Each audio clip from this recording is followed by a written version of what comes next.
За тэгэхээр за би та бүхэнд за өөрийнхөө хэрэгэлдэг CF-чийг за татгаар үргэж байна.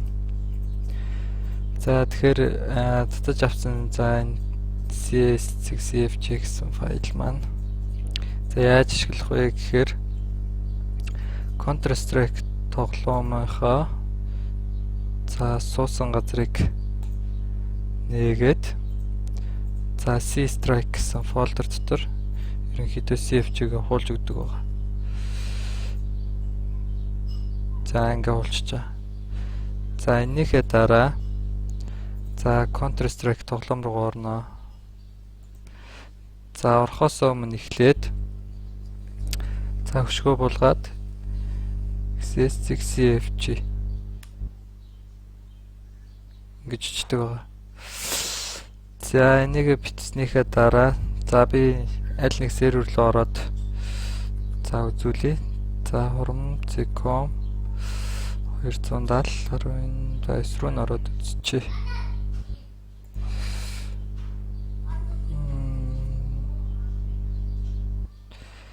За тэгээд энэ хүн CF маань яадаг учиртай юм бэ гэхээр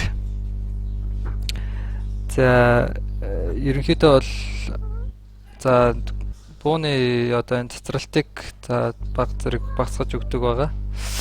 За дээрэс нь автобаны бас нэмэгдэж өгсөн байгаа. За энд ингээд би ямар ч гэсэн эхлээд нэг хүн алчлаа.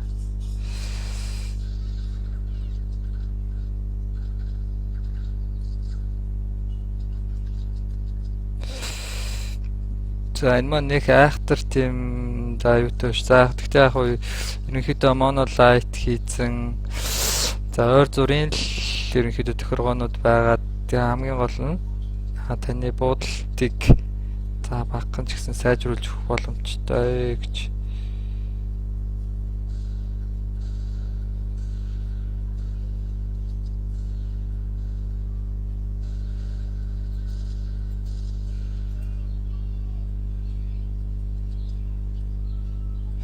За Studio developer хийсэн байгаа учраас ерөнхийдөө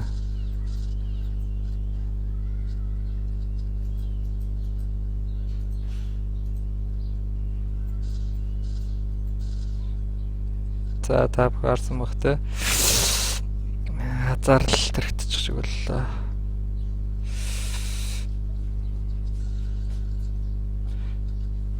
За энд би холдоод өгвөл яасан бэ гэж